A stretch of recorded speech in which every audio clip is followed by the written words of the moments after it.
All right, PreCal, let's talk about this. So, real important. This question is, there's actually a couple ways of doing this.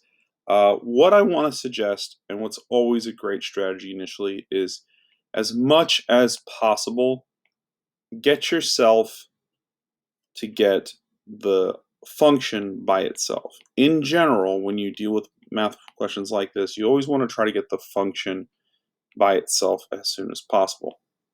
Now this next move, notice I divided by 2 because you're multiplying by 2 here. And there's a number of ways to attack that portion of the problem.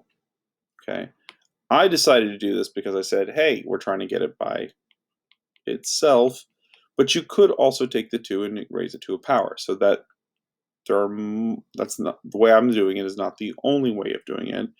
But the way I'm doing it does make the problem have smaller numbers as quickly as possible, which is, again, probably the best option. Okay. All right, next up, I'm going to change the natural log to log base e.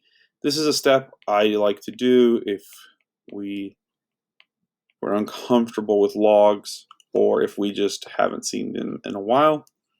If you don't have to do this step if you understand what's going on here. Next up, we will claw. So e to the negative 3 equals 2x plus 4.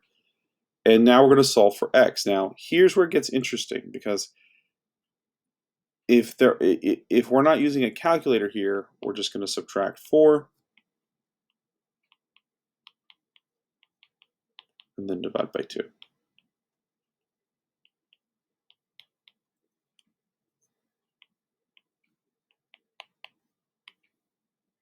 And this is our answer. So I hope that makes sense and you guys are okay with that, and I'll see you guys in the next math video.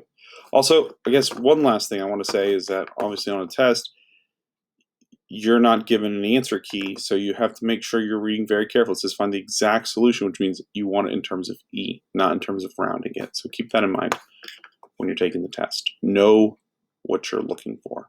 All right, guys. Bye-bye.